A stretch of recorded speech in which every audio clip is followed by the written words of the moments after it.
Dans Naruto, est-ce que tu connais tous les détails concernant la seconde grande guerre ninja? Bah je pense que oui, mais tu vas me sortir des trucs sortis de ton chapeau là. C'était une guerre qui incluait la majorité des villages, même si on sait pas trop en termes de politique ce qui se passait à ce moment-là. On sait qu'il y avait des tensions entre Konoha, mené par Hiruzen, Suna probablement mené par le troisième Kazekage, Iwa mené par Onoki et Ame mené par Hanzo. La plupart des batailles durant cette guerre, elles ont eu lieu dans des petits pays comme Ame qui ont fini dévastés, et selon Nagato, c'est Konoha qui est à l'origine de cette guerre. Ah ouais, en mode c'est à cause d'eux qu'elle a commencé la guerre. Voilà, nous on sait que la seconde guerre, elle commence 20 ans après la première, après 20 ans de paix. Les nations, ils ont commencé à former des factions avec des prétextes, mais en réalité, c'était pour élargir leur territoire, tout simplement. Et c'est comme ça que la guerre, elle a débuté. En fait, c'est pas forcément à cause de Konoha, mais voilà, Konoha a joué un rôle majeur à son début. Ouais, en même temps, dès que ça touche au territoire, ça peut que partir en couille. Voilà, en plus, petite anecdote, le temps entre la première et la seconde grande guerre ninja, ça fait écho aux vraies guerres mondiales dans la vraie vie, avec la première qui s'était finie avec une armistice et la deuxième qui a commencé après 20 ans. J'avoue, grave intéressant, ça montre que c'est vraiment inspiré de la vraie vie. Voilà, et du coup, il s'est passé quoi dans cette guerre? Beaucoup de personnes sont mortes et beaucoup de héros sont nés.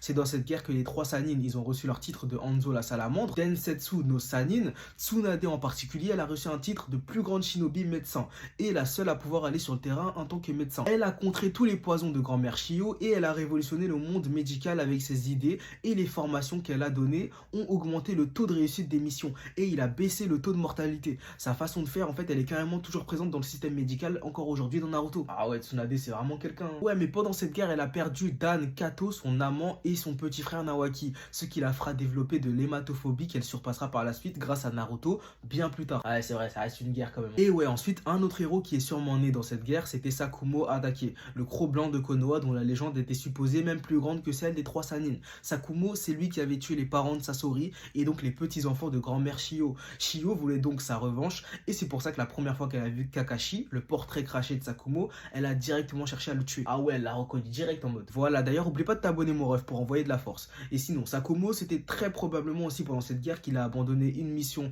au profit du sauvetage de ses alliés, ce qui le fera tomber dans la disgrâce et le mènera à se suicider et poussera Kakashi à être extrêmement strict avec lui-même. Ça, c'est vraiment une des plus grandes phases de Konoha, j'ai jamais compris. Et ouais, c'est comme ça. Ensuite, les orphelins d'Ame, Nagato, Yaeko et Konan ont perdu leurs parents à cause de cette guerre causée par Konoha. Et donc Jiraiya, il a décidé de prendre soin d'eux pour se racheter de ses fautes et peut-être même celle de Konoha directement. Bien plus tard, l'Akatsuki sera créée pour justement arrêter les guerres, mais une tragédie, la mort de Yaeko arrivera, ce qui poussera Nagato à prendre les rênes et décider de réunir les 9 Biju afin que ce soit l'Akatsuki qui est la plus grande force militaire, même parmi les 5 grandes nations, et donc de servir de milice pour arrêter n'importe quelle guerre ou conflit qui commencerait en fait. En fait, c'était ça l'objectif de l'Akatsuki à la base, c'était avoir de la puissance pour arrêter les guerres et avoir la paix. Voilà, exactement, et voilà tout ce qu'on sait de la deuxième grande guerre ninja. Intéressant de fou, faut que tu fasses la même chose.